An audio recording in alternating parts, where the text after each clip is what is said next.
नमस्कार। आज हम भाषा विज्ञान पर बात करेंगे। हम भाषा विज्ञान विषय क्या है, हम इसके बारे में अध्ययन कर चुके हैं। हमने भाषा विज्ञान की परिभाषा देखी, हमने भाषा की परिभाषा देखी।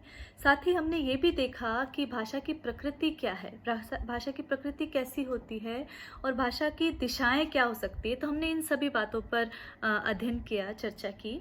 आज हम जो विषय लेंगे वो भाषा का वर्गीकरण लेंगे। देखिए, जब हम भाषा का वर्गीकरण लेते हैं तो भाषा के वर्गीकरण के क्या प्रमुख आधार रहे हैं।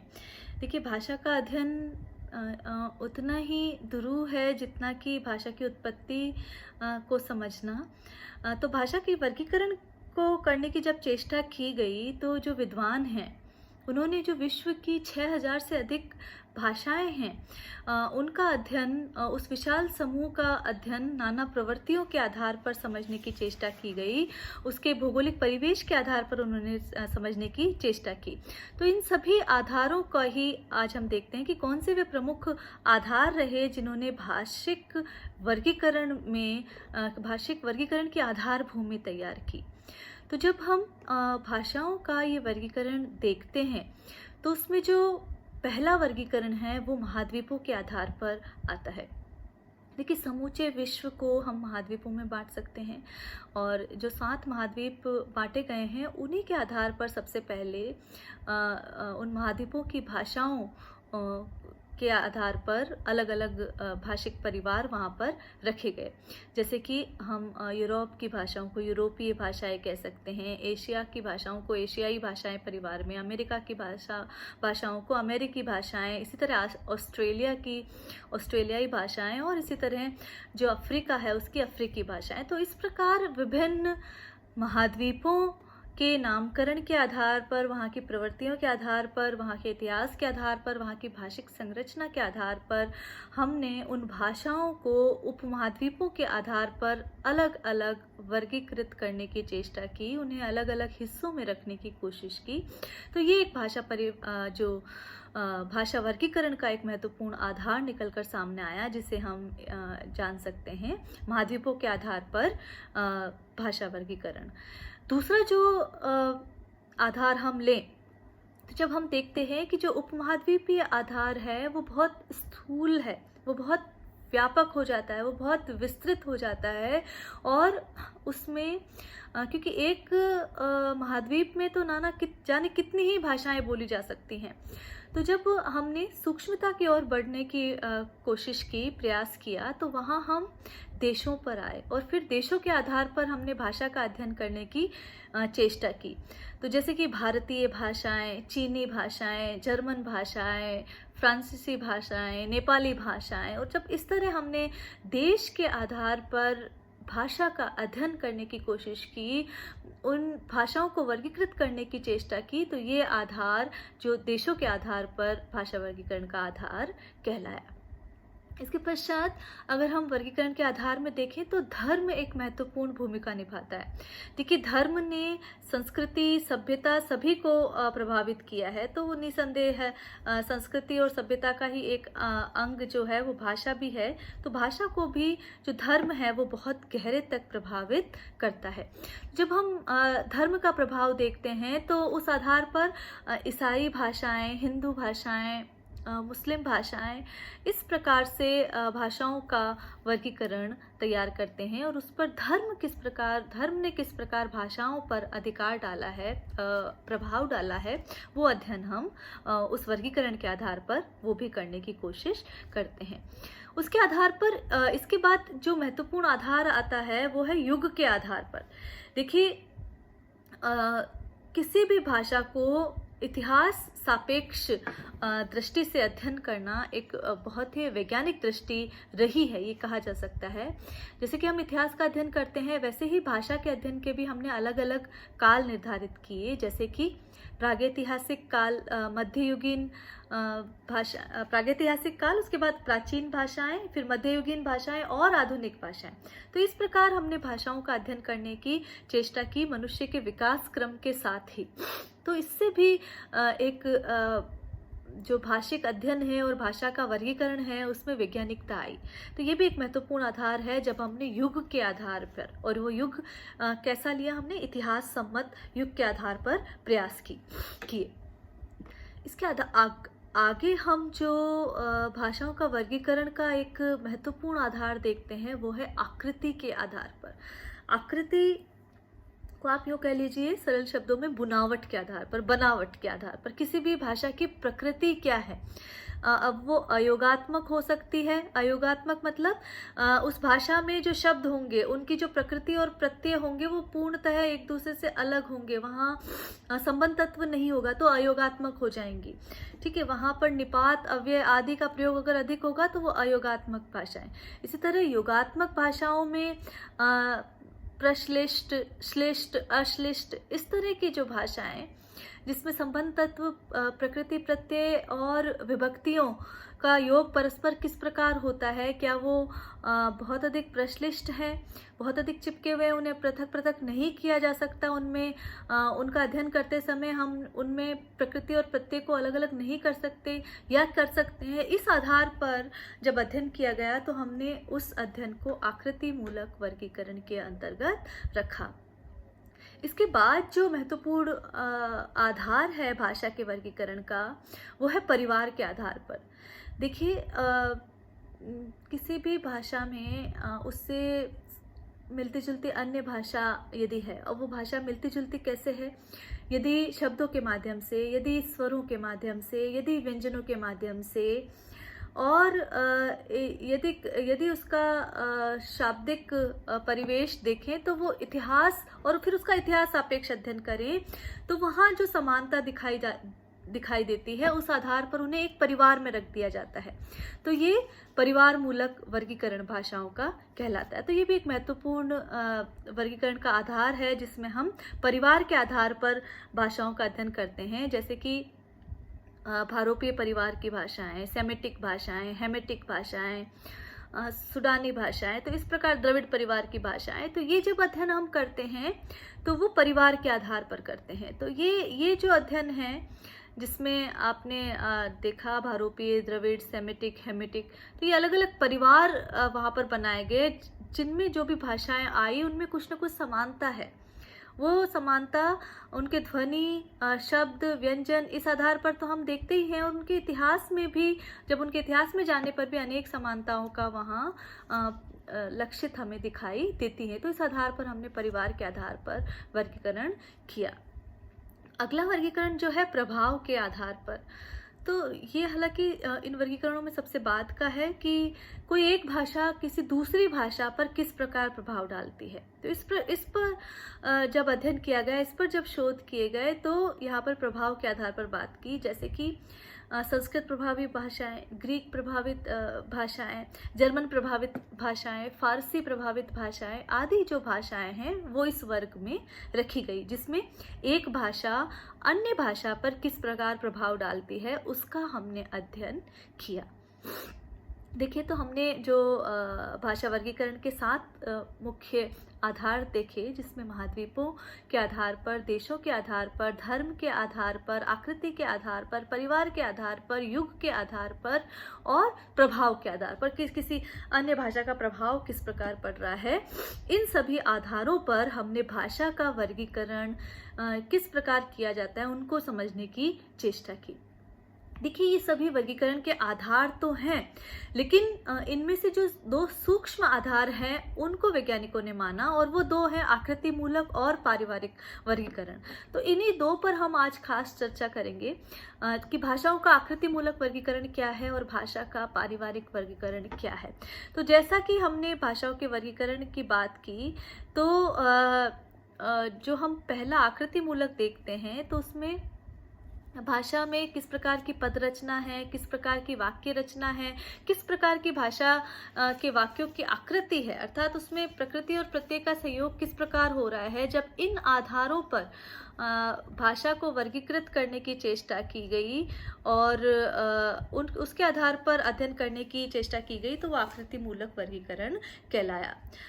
दूसरा ये था कि विद्वानों ने परिवार के आधार पर की कि उसमें किस प्रकार के शब्द योजना है, किस प्रकार के स्वर वहाँ पर प्रयुक्त हो रहे हैं, किस प्रकार की ध्वनियाँ हैं।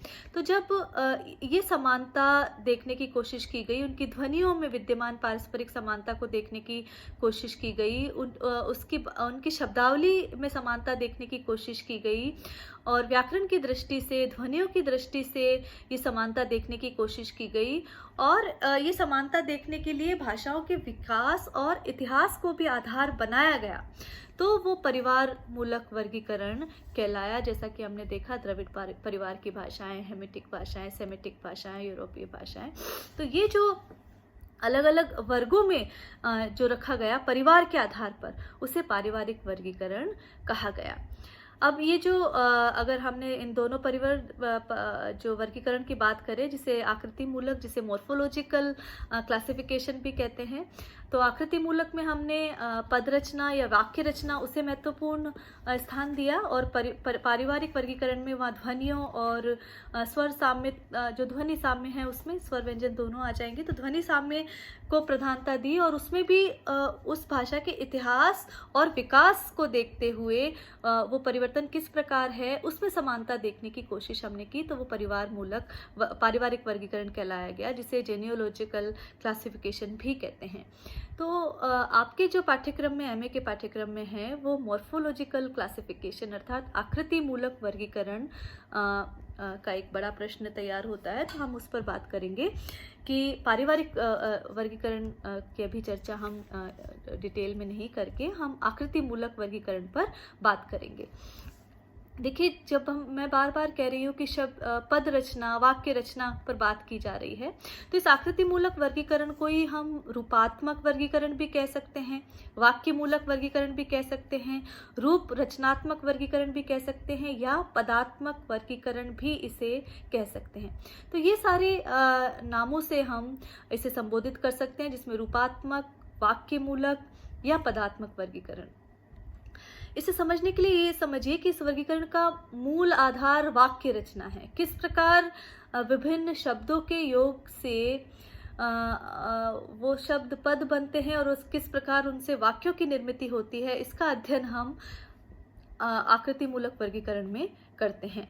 तो वाक्य रचना में अगर हम देखें, तो किसी भी भाषा में जिन शब्दों का प्रयोग होता है, वे शब्द किस प्रकार निर्मित हुए हैं, क्या वे शब्द प्रकृति और प्रत्यय के योग से निर्मित हुए हैं और फिर उनसे वाक्य रचना हुई है, क्या उन शब्दों का निर्माण संबंध तत्व के योग से हुआ है, या वे जो शब्द हैं, वे जो पद है, वो बिना संबंध तत्व या प्रत्यय के योग से बने हुए अव्यय या अविकारी शब्द हैं, अथवा उनका निर्माण विभक्तियों के योग से हुआ है। तो ये सारी बातें हम इसमें देखते हैं। इस प्रकार की रचनात्मक और पद निर्माण संबंधी बातों को ध्यान में रखते हुए आकृति मूलक वर्गीकरण का अध्ययन किया जाता है। कि अब इनका अध्ययन करते हुए विद्वानों ने ये निष्कर्ष निकाला है कि संसार की कुछ भाषाएं तो ऐसी हैं कि जिसमें प्रकृति के साथ न तो प्रत्यय का योग होता है, ना ही विभक्तियां जुड़ती है, ना ही किसी संबंध तत्व का योग होता है। प्रकृति मतलब मूल धातु के, उसके साथ ना तो प्रत्यय का योग होगा। देखिए, अब प्रत्यय यहाँ पर केवल सफिक्स नहीं है, जो पीछे जुड़ने वाला वो नहीं है। प्रत्यय उसमें जो भी जुड़ता है, शब्द के साथ जो भी जुड़े, चाहे वो संबंध तत्व हो, चाहे विभक्तियां हो, यहाँ पर प्रत्यय कहलाएंगी। तो संसार की कुछ भाषाएं ऐसी हैं जिसमें प्रकृति के साथ न तो प्रत्यय का योग होता है, ना संबंध तत्व का योग होता है, ना विभक्तियों का योग होता है, न वे समास बहुला हैं, किंतु किनसे निर्मित हैं? अव्यय या अविकारी शब्दों से निर्मित हैं। तो यदि ऐसी भाषाएं संसार में हैं, तो उन्हें क्या कहा जाता है? अयोगात्मक भाषाएं। तो इन भाषाओं को क्या कहा जाता है? अयोगात्मक भाषाएं। तो ये एक प्रकार हो गया। विद्वानों के अनुसार इसके विपरीत कुछ ऐसी भाषाएं हैं जिनमें वाक्यों का निर्माण या तो समास बहुला होता है, पूरा का पूरा वाक्य एक शब्द में ही कह दिया जाए, समास बहुला होता है, या वे प्रत्यय के योग से निर्मित होती हैं, या उनमें शब्द जो हैं विभक्तियों के योग से बनते हैं। अर्थात वो किसी न किसी प्रकार के योग से बन रहे हैं। ठीक है, समास बहुला है तो भी उसमें योग हो रहा है। ठीक है, वो योग किस प्रकार है, वो द्रष्टव्य है या नहीं दिखाई दे रहा है, उन्हें अलग किया जा सकता है, पहचान सकते हैं नहीं, वो अलग बात है। लेकिन योग हो रहा है वहाँ, प्रकृति के साथ प्रत्यय का योग हो रहा है, संबंध तत्व का योग हो रहा है, विभक्तियों का योग हो रहा है, या वो समास बहुला है, तो ये वहाँ योग प्रधान है। इसीलिए इन भाषाओं को क्या कहा गया, योगात्मक भाषाएं। तो दो प्रकार की मुख्य भाषाएं हुई, एक प्रकार की अयोगात्मक और दूसरे प्रकार की योगात्मक। तो अयोगात्मक भाषाओं में वहाँ पर प्रकृति के साथ किसी प्रकार के प्रत्यय का योग नहीं होगा, वो मूलतः वहाँ पर अविकारी और अव्यय की प्रधानता रहेगी। वो भाषाएं अयोगात्मक है और जिनमें प्रकृति के साथ प्रत्यय या संबंध तत्व या विभक्तियों का योग हो रहा है, अथवा वे समास बहुला हैं, तो वे भाषाएं योगात्मक भाषाएं कहलाएंगी। तो हमने इस आधार पर, इस दृष्टि से संसार की संपूर्ण भाषाओं को अयोगात्मक और योगात्मक, इनऑर्गेनिक लैंग्वेजेस कह दिया और ऑर्गेनिक लैंग्वेजेस, इस तरह से हमने कह दिया। लेकिन इन योगात्मक भाषाओं में और बात करें तो इनमें हम इनके 3 विभाजन और देख सकते हैं। योगात्मक भाषा, अब ये योग भी किस प्रकार होता है, तो योगात्मक भाषाओं में जो पहला जो भाग है वो है प्रश्लिष्ट योगात्मक।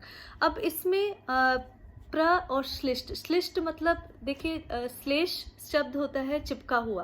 अब श्लिष्ट वह है जो परस्पर चिपके हुए पद हैं, वो श्लिष्ट पद कहलाते हैं। प्रश्लिष्ट विशेष प्रकार से चिपके हुए।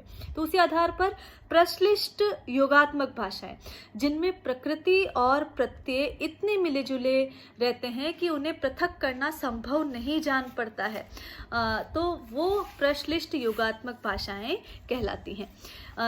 ऐसी भाषाओं को प्रश्लिष्ट योगात्मक, या आप दूसरा कह दीजिए समास प्रधान भाषाएं हैं वो, तो इनको अलग अलग करना आसान नहीं होता, असंभव सा प्रतीत होता है।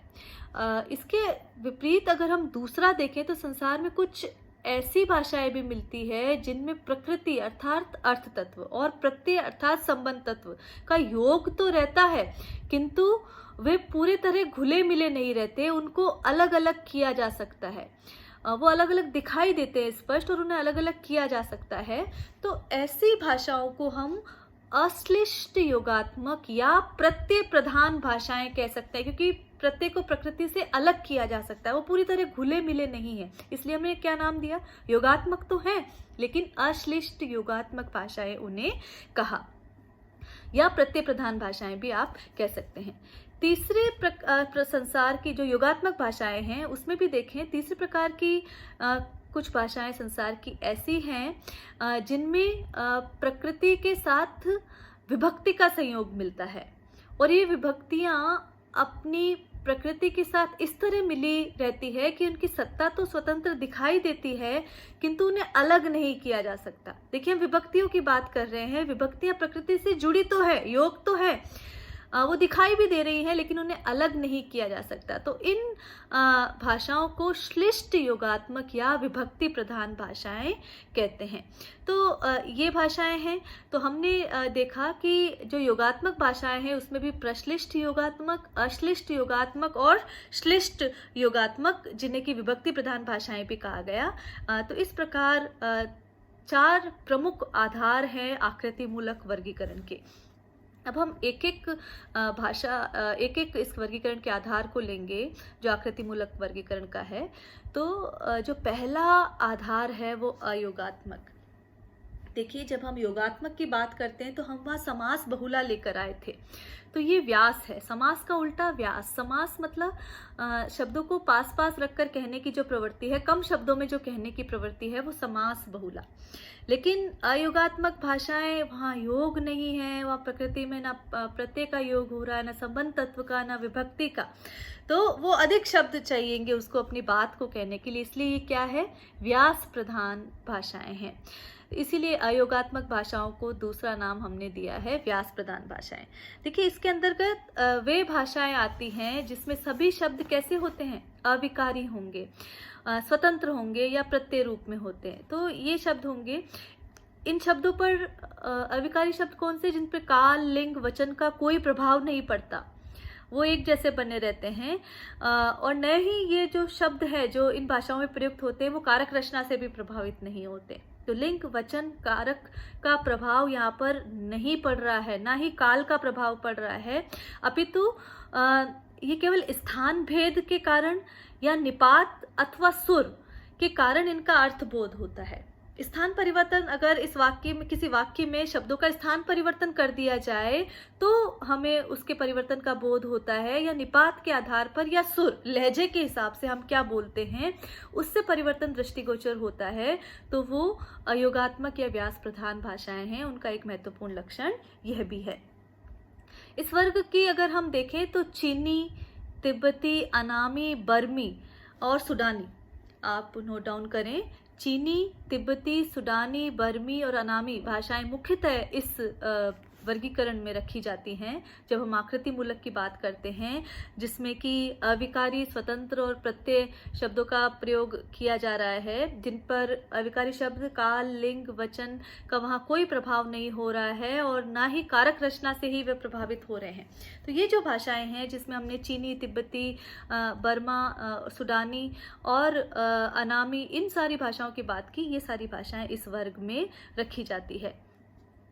देखिए कुछ उदाहरण हैं, जैसे कि अगर हम चीनी की बात करें तो न्गो, ता, नी, ये जो शब्द हैं यहाँ पे न्गो का मतलब है मैं आपको यहाँ स्क्रीन पर लिख के बता दूंगी। ता का मतलब है मारना और नी का मतलब है तुम। ठीक है, तो इसका अर्थ हुआ न्गो मतलब मैं तुम्हें मारता हूँ, लेकिन यह नी को अगर पहले रख दिया जाए तो अर्थ हो जाएगा तुम मुझे मारते हो। तो यहाँ पर वाक्य संरचना में केवल शब्दों का स्थान परिवर्तन, हमने देखा कि स्थान परिवर्तन या सुर या वहाँ पर निपात के आधार पर इन शब्दों का परिवर्तन करने से वाक्य में भी परिवर्तन हो जाता है और उससे अर्थ परिवर्तन हो जाता है। तो यहाँ जब हम देख रहे हैं ता, नी, अनगो, तो इन शब्दों के हेरफेर से ही मैं तुम्हें मारता हूँ या तुम मुझे मारते हो, इस अर्थ की सृष्टि हो जाती है। तो चीनी भाषा इसका महत्वपूर्ण एक उदाहरण है। तो इसमें अगर हम देखते हैं कि क्रिया के पश्चात पहले में कर्म है और फिर कर्म जो है क्रिया के पहले रख दिया जाता है, तो वहाँ पर अर्थ का परिवर्तन हो जाता है। तो यहाँ पर हम ये देखते हैं कि ये सभी शब्द पूर्णतया स्वतंत्र हैं, अविकारी है और केवल स्थान भेद से उनके अर्थ बदल जाते हैं। तो ये पहला जो अयोगात्मक या व्यास प्रधान भाषाएं हैं। देखिए यहाँ पर एक शब्द में प्रयोग कर रही हूँ, निपात। तो निपात क्या है? निपात वे शब्द हैं जिन्हें रिक्त शब्द भी कहते हैं। ठीक है, इनकी एक और जो संज्ञा है वो रिक्त शब्द, अर्थात इनकी किसी भी प्रकार की जो व्युत्पत्ति है वो व्याकरण से सिद्ध नहीं की जा सकती, ये निपात है। तो इन भाषाओं में निपात बहुत अधिक मिलते हैं। यदि हम चीनी भाषा का ही उदाहरण लें तो इसमें बहुत अधिक निपातों का प्रयोग होता है। जैसे कि चीनी भाषा में चू एक निपात है, इसका प्रयोग भाववाचक संज्ञा में होता है। हाउ है वो एक निपात है। इसी तरह नी, ये सारे शब्द जो हैं निपात हैं और इनका अलग अलग स्थानों पर अर्थ जो है वो अलग अलग हो जाता है। जैसे कि हाउ का अर्थ अच्छा है और चांग का अर्थ लंबा है, लेकिन हाउचू शब्द अगर हम जोड़ दें तो वो अच्छा ही शब्द बन जाता है। तो इस प्रकार निपातों का प्रयोग अलग अलग तरीके से होता है, अलग अलग अर्थों में किया जाता है और निपात जोड़कर शब्द बना लिए जाते हैं, निपात जोड़कर भी शब्द बनाए जाते हैं। तो ये सबसे अधिक हम चीनी भाषा में देखते हैं, तिब्बती में भी देखते हैं, सुडानी, बर्मी में भी देखते हैं, लेकिन चीनी भाषा तो निपातों से ही जुड़कर बनी है। तो ये एक महत्वपूर्ण अयोगात्मक भाषा है। फिर हमने देखा निपात का, देखा हमने स्थान परिवर्तन का देख लिया, लेकिन जो सुर परिवर्तन है, जो स्वर परिवर्तन है, आवाज का जो लहजा है, उसमें परिवर्तन, जो उतार चढ़ाव होता है, उससे भी अर्थबोध में परिवर्तन आ जाता है।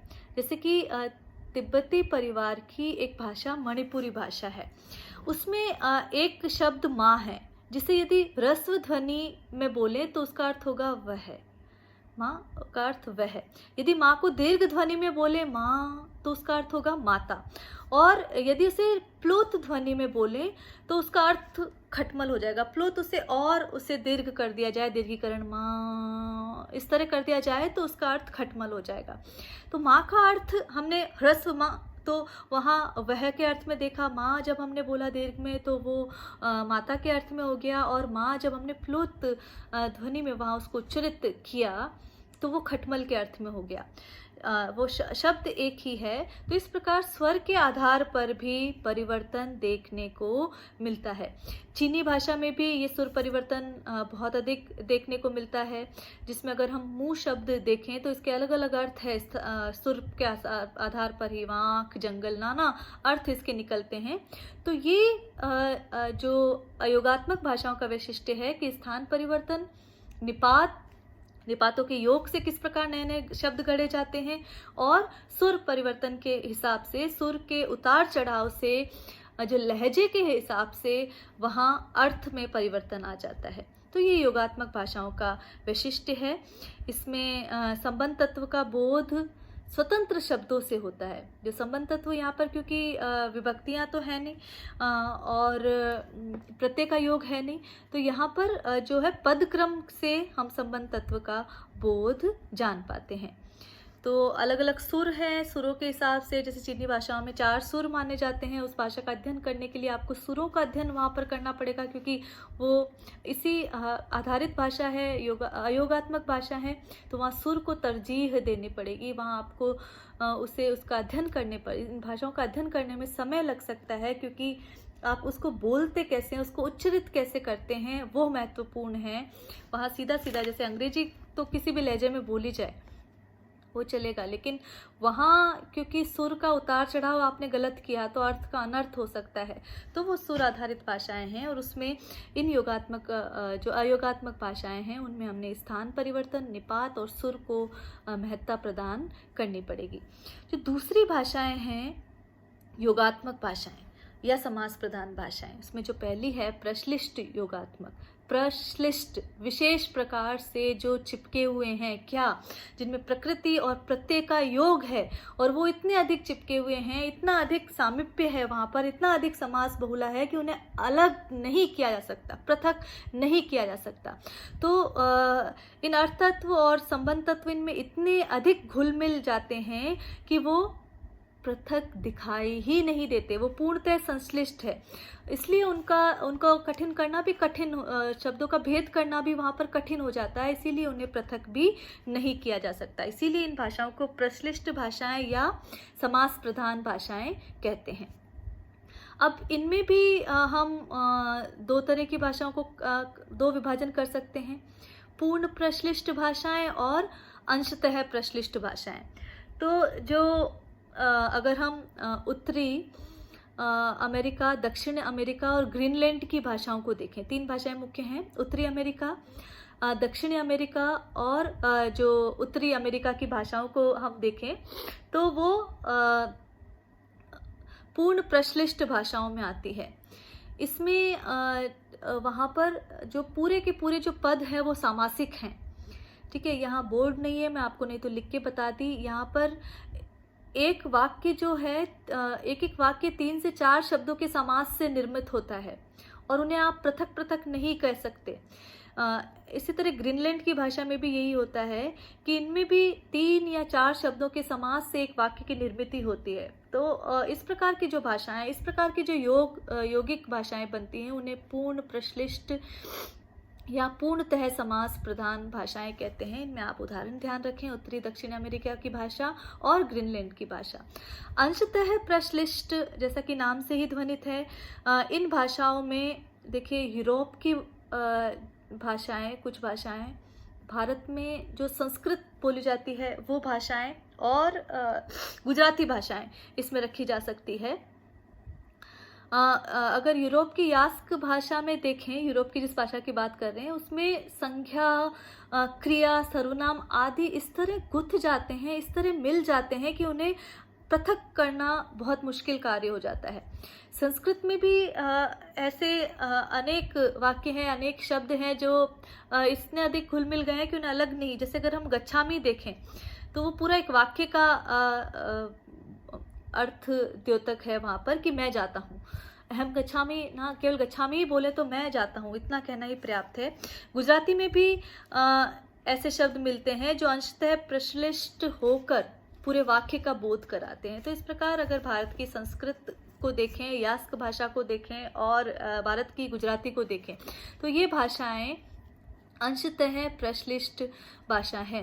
इन भाषाओं से अद्भुत वाक्यों की रचना हो सकती है। इनका विश्लेषण करने पर एक एक शब्द बहुत लंबा दिखाई दे सकता है, किंतु संयोग हो जाने पर उनके अंशों से ही पूरे वाक्य का निर्माण हो जाता है। ये वाक्य अत्यंत लघु होते हैं और इनमें शब्दों के संयोग का पता लगाना सर्वथा दुष्कर होता है। इसलिए इन भाषाओं को हमने क्या कहा है, प्रश्लिष्ट योगात्मक भाषाएं। दूसरी भाषाएं जो हैं अश्लिष्ट योगात्मक भाषाएं या प्रत्यय प्रधान भाषाएं। देखिए योग तो यहाँ पर भी है, लेकिन इसमें जो प्रकृति का योग, प्रकृति के साथ प्रत्यय का जो योग हो रहा है वो वहाँ दिखाई दे रहा है, वो लक्षित हो रहा है, उसे अलग किया जा सकता है, तो वो प्रत्यय प्रधान भाषाएं कहलाती है। कि अर्थात जिसमें प्रकृति अर्थात अर्थ तत्व, जो अर्थ तत्व है, और प्रत्यय अर्थात संबंध तत्व का योग होने पर भी दोनों का अस्तित्व जो है, प्रकृति को आप पहचान सकते हैं, प्रत्यय को आप पहचान सकते हैं, तो दोनों का जो अस्तित्व है वो वहाँ स्पष्ट परिलक्षित होता है। वो प्रत्यय प्रधान भाषाएं या अश्लिष्ट योगात्मक भाषाएं। देखिए योगात्मक तो है, लेकिन हमने इसे अध्ययन सौलभ्य की दृष्टि से दूसरा नाम क्या दे दिया है, प्रत्यय प्रधान भाषाएं। और उसे जो पहले वाली समास बहुला भाषा हमने कही, और यहाँ जो अश्लिष्ट योगात्मक भाषा इसे प्रत्यय प्रधान भाषा की। कि यद्यपि प्रत्यय जिनकी हम बात कर रहे हैं वो सर्वांग पूर्ण नहीं होते, तथापि उनका जो अस्तित्व है वो वहाँ पर दिखाई देता है। अब इन प्रत्यय प्रधान भाषाओं को भी अध्ययन सौलभ्य की दृष्टि से 5 भागों में हम बांट सकते हैं। इनको कैसे हम करेंगे, जैसे कि पुरः प्रत्यय सहयोगी, जैसे प्रीफिक्स कहते हैं, पुरः प्रत्यय को आप उपसर्ग भी कहते हैं। देखिए ये वहाँ आपको सूक्ष्म स्तर पर उतरना पड़ेगा, नहीं तो आप कंफ्यूज हो जाएंगे।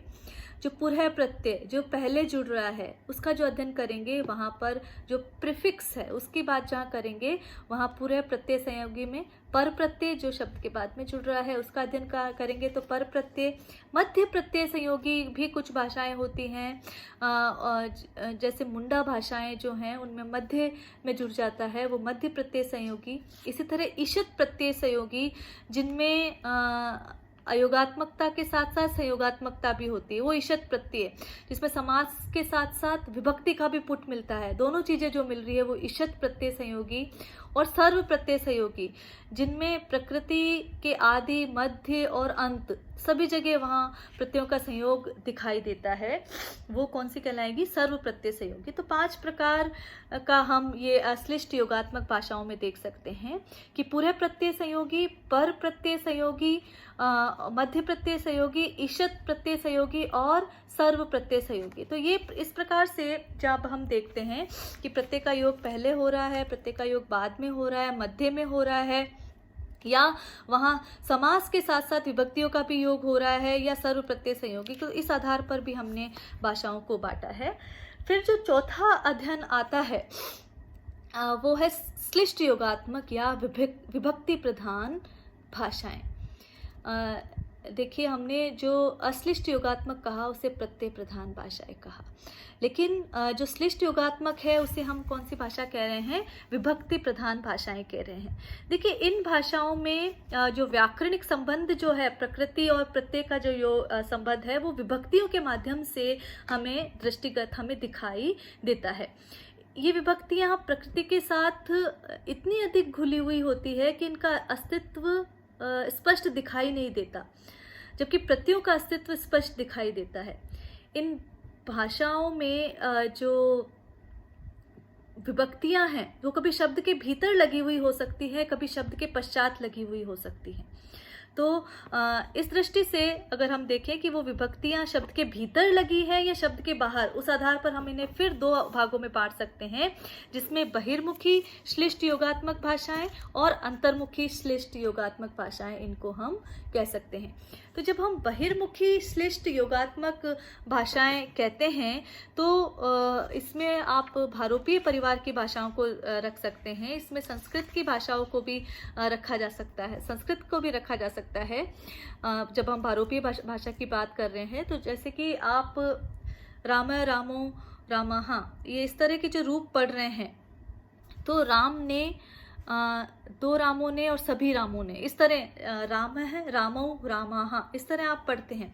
तो शब्द के साथ विभक्ति लगी है लेकिन बाद में लगी, राम, राम, रामो, रामः, तो राम के पश्चात ये लगी है, इसलिए हमने क्या कहा है, इन विभक्तियों का बाहर से जोड़ने पर योग हुआ है, इसलिए हमने बहिर्मुखी श्लिष्ट योगात्मक भाषाएं कहा है। लेकिन कुछ भाषाएं ऐसी हैं जो शब्द के भीतर जुड़ती हैं। इन भाषाओं में विभक्तियों का योग आंतरिक होता है, बाहरी नहीं। जैसे राम में रामः, रामौ, रामः, इस तरह जो जुड़ रही है, रामम, रामौ, रामान, वो राम के पश्चात जुड़ रही है, बाहर जुड़ रही है। लेकिन इन भाषाओं में प्राय तीन व्यंजन वाली भाषाएं होती है, लेकिन इनके भीतर ही परिवर्तन होता है। और ये मुख्यतः आप अरबी फारसी में देख लीजिए। जैसे कि कत्ल, कत्ल एक शब्द है, उसको कुतिल भी लिखा जाएगा जब आप वह मारा गया, कातिल मारने वाला। तो इसमें शब्द के भीतर परिवर्तन हो रहा है। क में आके मात्रा कातिल, कत्ल, कातिल, कुतुल, इस तरह जो शब्द बने, कितल का मतलब है प्रहार और आघात। तो इस प्रकार से जो शब्द बनते हैं वो अंतर्मुखी श्लिष्ट योगात्मक भाषाओं में बनते हैं, और अरबी फारसी इस तरह की मुख्यतः भाषाएं हैं। तो ये भाषाओं का आकृति मूलक वर्गीकरण था जो आपके कोर्स में था, जो महत्वपूर्ण है। इसमें आपको देखना होगा कि अयोगात्मक और योगात्मक भाषाएं कौन सी है, योगात्मक में भी प्रश्लिष्ट भाषाएं, प्रत्यय प्रधान भाषाएं, विभक्ति प्रधान भाषाएं किस प्रकार हैं, फिर श्लिष्ट भाषाएं किस प्रकार हैं, इनको आपको देखना होगा। देखिए, आकृति मूलक वर्गीकरण किया तो गया, लेकिन क्या आकृति मूलक वर्गीकरण कारगर हुआ, क्या वो भाषाओं के अध्ययन में महत्वपूर्ण भूमिका निभा पाया? तो इस संबंध में जब हम देखते हैं तो वैज्ञानिकों ने कहा ये वर्गीकरण बहुत अधिक स्थूल है, सूक्ष्म नहीं है। जब हम बात करते हैं वर्गीकरण के आधारों में, दो आधारों में अगर इसकी तुलना करें तो ये सूक्ष्म कहलाता है, क्योंकि प्राय ऐसा देखा जाता है कि कई भाषाओं में एकाधिक लक्षण पाए जाते हैं। वो एक ही साथ अयोगात्मक भी हो सकती है वो, और कुछ स्थलों पे योगात्मक भी हो सकती है। वहाँ पर प्रत्यय का भी योग दिखाई दे सकता है, वहाँ विभक्ति का भी योग दिखाई दे सकता है, और वहाँ पर अंतर्मुखी श्लिष्ट योगात्मक भाषाओं की जो विशेषता है वो भी देखी जा सकती है, और बहिर्मुखी की विशेषताएं भी देखी जा सकती है। तो इस तरह ये वर्गीकरण नहीं किया जा सकता भाषाओं का, विद्वानों के अनुसार ये कहना है। लेकिन फिर भी यदि भाषाओं को एक खाका तैयार किया जाए और उनमें विभेदीकरण किया जाए और उसके अध्ययन की दृष्टि से ये वर्गीकरण फिर भी श्रेष्ठ माना जा सकता है। हालांकि कुछ कमियां हैं जिसमें कि हमें ये जानना होगा कि किस प्रकार भाषाओं में प्रश्लिष्ट से श्लिष्ट, श्लिष्ट से अश्लिष्ट और अंत में अश्लिष्ट से अयोगात्मक बनने की प्रवृत्ति है, क्योंकि ये तो सभी भाषाओं की प्रकृति है। तो किस प्रकार बनी ये इससे स्पष्ट नहीं हो सकता, लेकिन फिर भी भाषा के अध्ययन में आकृति मूलक वर्गीकरण जो रहा है उसने एक महत्वपूर्ण भूमिका निभाई है और अध्ययन के लिए महत्वपूर्ण रहा है। बहुत सारी कमियां हैं लेकिन उसके बावजूद भी। तो आज इतना ही, धन्यवाद।